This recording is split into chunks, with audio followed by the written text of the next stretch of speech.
former Prime Minister of Bangladesh, Khaleda Zia, passed away at the age of 80 in the wee hours of the morning today. She was battling long-term chronic illness which led to the demise of the former Prime Minister. Taking to social media, the Indian Prime Minister Narendra Modi condoled the death of Bangladesh's first woman Premier, saying that she will be remembered for her important contributions to India-Bangladesh ties. Prime Minister Modi recalled his warm meeting with Khaleda Zia in Dhaka back in 2015 and hoped her vision and legacy would continue to guide India-Bangladesh friendship and partnership. Prime Minister Modi's words were very measured and showcased the historic India-Bangladesh ties. Let's understand what actually was Zia Khaleda's stand on India during her tenure as the Prime Minister of Bangladesh. Khaleda Zia maintained an overall cautious, even adversarial in some respects position in her early years, underscored by the prioritization of Bangladeshi sovereignty. An example of this is her sustained opposition to overland transit and connectivity links with India, both as PM as well as the leader of the opposition, a key post that she held twice from 1996 to 2014. As Prime Minister, Khaleda Zia refused India transit rights across Bangladeshi territory to the northeastern states, arguing it infringed on her country's security and sovereignty. She also argued India's trucks' toll-free use of Bangladeshi roads was akin to quote-unquote slavery. She also opposed the renewal of the 1972 Indo-Bangladesh Friendship Treaty, which many saw as strategically important from a military perspective, arguing again that it had shackled her country. Positioning her BNP as a protector of Bangladesh's interests, Khaleda Zia is seen as having framed policies as defense against Indian domination. Zia rallied against Sheikh Hasina for exempting India from paying transit duties and said that we resist the move to turn Bangladesh into a state of India. Her stance has been seen as converting demands for regional integration into a bargaining chip to limit Indian influence. There was also criticism of India's Farakka barrage that has been operational since 1975 to divert water from the Ganges into the Hooghly via a feeder canal. The barrage not only reduces silt and helps navigability in and around Kolkata port, it also provides the city with fresh water. In 2007, Khaleda Zia accused India of having deliberately opened sluice gates to worsen the floods in Bangladesh. In 2002, she actively pursued defense deals with China while snubbing India. A deal signed that year made Beijing Dhaka's primary supplier for tanks, frigates and other military equipment. During her tenures in 1991 up until 1996 and 2001 until 2006, relations hit low points, with India alleging her government tolerated or sheltered anti-India insurgent groups like ULFA and NSCN from northeast India. Her administration prioritized ties with Pakistan and China, delivering speeches seen as anti-India. Despite the tensions, Zia engaged pragmatically at times, signing trade and anti-smuggling accords in 2006, visiting India in 2012 with pledges against anti-India terrorism, and meeting Indian leaders like Manmohan Singh and Narendra Modi in 2015.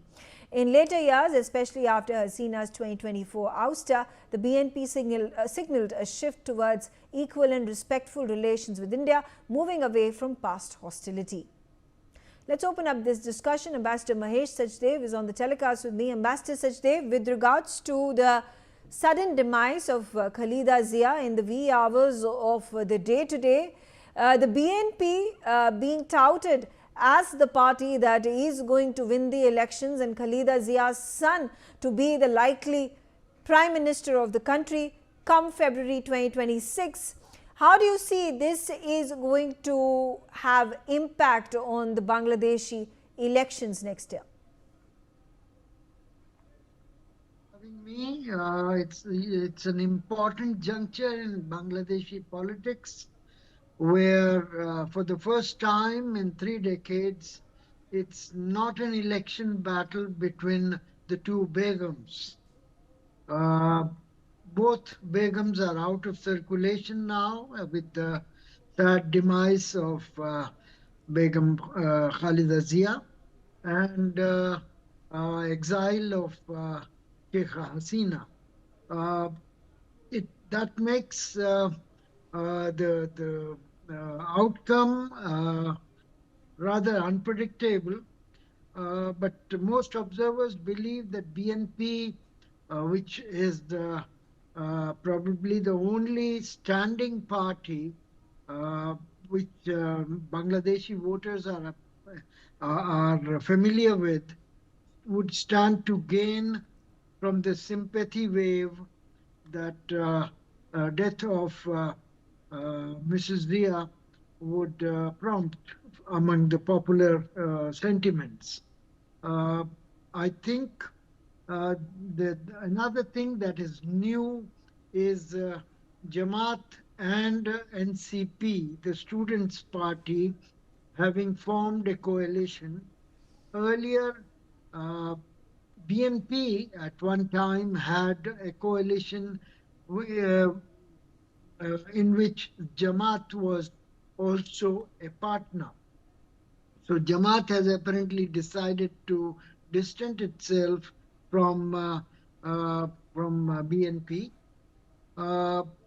I think the elections, electioneering between now and February 12 and subsequent horse trading would be influenced by the legacy of Madame Zia. Unfortunately for India, her legacy tends to be net negative. Right. Also keeping in mind the precedent that has been set by the BNP under Khaleda Zia, do you think her son is going to carry forward that legacy, particularly the relations that had been strained under Khaleda's leadership between India and Bangladesh, the bilateral relations? I think Tariq Rahman, the son of Khaleda Zia, has